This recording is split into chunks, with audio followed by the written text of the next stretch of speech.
I think the biggest red flag is when my lender's saying, you know, we haven't received money from you in quite some time, and at that point it was near $2,000 that they had not got.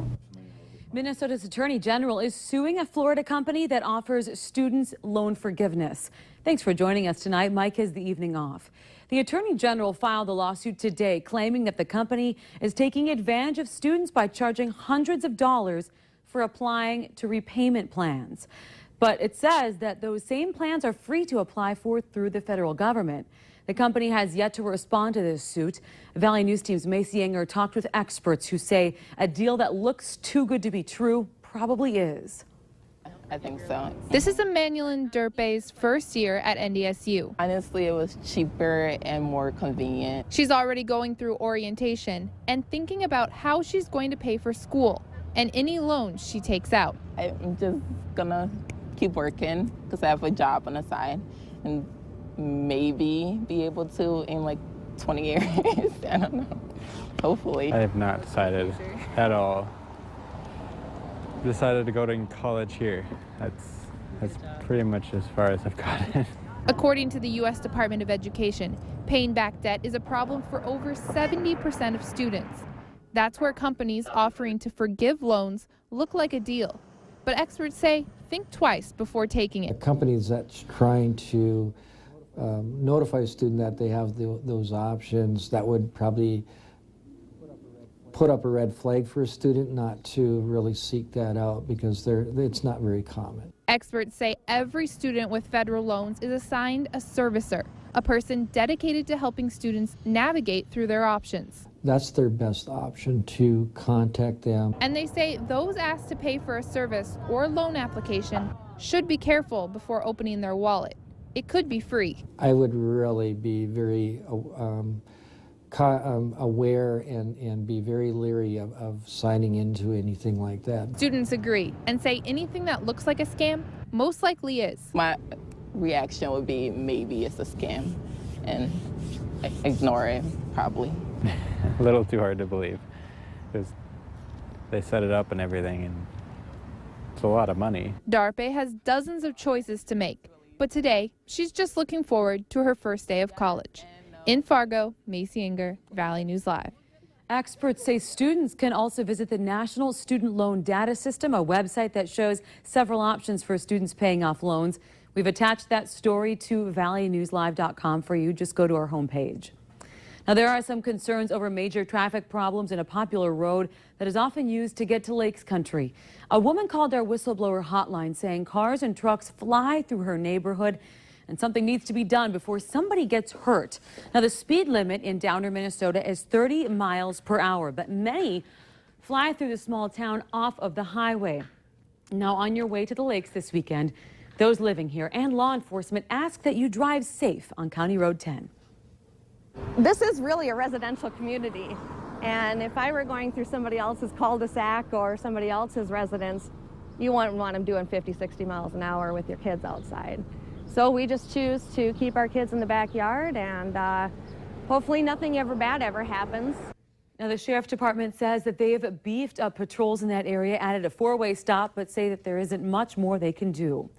Now, if you ever need help with any issue in your community, call our whistleblower hotline at 701-237-6576, and we'll do our best to get to the bottom of it. The family of NDSU student Tom Bierson is urging people to cooperate with law enforcement by taking lie detector tests. Greg Bierson, Tom's father, contacted Valley News Live today after a friend of Tom's posted a plea on social media yesterday. Now, in the statement, the family says it's time for everyone to work with law enforcement and bring justice to their son. Tom Bierson went missing from North Fargo last fall and was later found murdered in Moorhead. If you'd like to read the full statement, head to valleynewslive.com and click on this story. A woman had to be extricated from a vehicle following a crash just south of Fargo this afternoon. The Cass County Sheriff's Office says that it happened on County Road 16, about a half-mile east of I-29.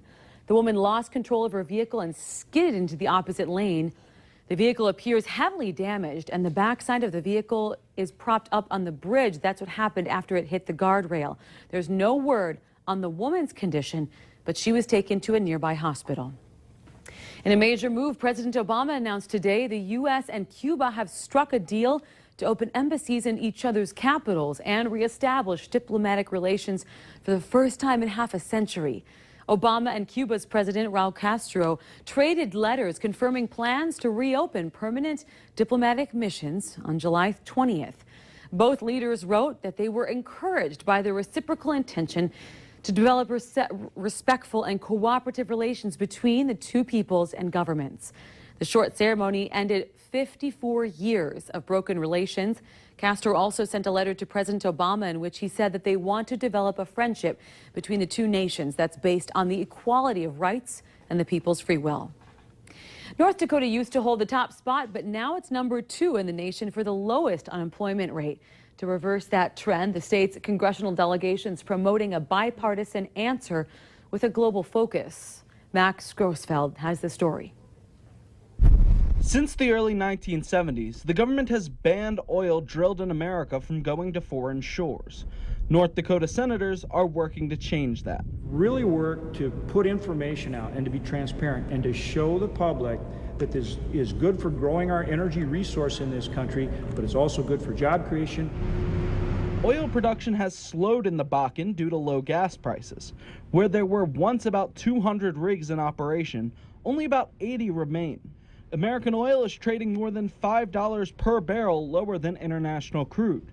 The export ban keeps U.S. prices low and production slow. So our ability to export is so important because it keeps us more competitive in the global energy production, and that's why this is such an important issue, and because it means jobs and economic growth for our state. It will stabilize our growth here and allow us to continue our march towards energy self-sufficiency, and it's great for energy stability with our allies. If American oil becomes more competitive on the international market, it could benefit consumers as well. It will drive down consumer costs at the pump.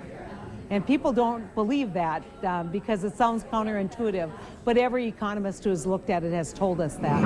Opponents of energy exports are worried that exposing American oil to the global market would create more uncertainty with prices. But if there's one thing that's always been constant in the energy market, it's uncertainty. According to the Bureau of Labor Statistics, North Dakota's unemployment rate is higher than Nebraska's by just a half a percentage point, 3.1 to 2.6. The Minnesota Bureau of Criminal Apprehension just released its latest crime report. Now, overall, violent crimes remain steady with only a slight drop from 2013. However, murders were down by 26%. Property crimes also went down in Minnesota last year, with burglaries decreasing for the 3rd consecutive year. If you want to see this full report, you can head to valleynewslive.com and click on this story. A nice boost for hospice of the Red River Valley, thanks to some of you and the folks at Choice Financial. Choice hosted a Hawaiian-themed lunch about a week ago, and it generated some serious money for hospice. Today, the financial institution handed over a check for $64,000. Now, hospice is a nonprofit offering end-of-life services in nearly 30 counties in North Dakota and Minnesota. Well, how safe is the water that you're swimming in this summer? Sickness caused by Cryptosporidium is on the rise nationwide, and one person even died last year. Here in North Dakota, nearly 150 people got sick because of this parasite last year, and this bug can be resistant to chlorine. It's transmitted through fecal matter that gets into the water and into your body.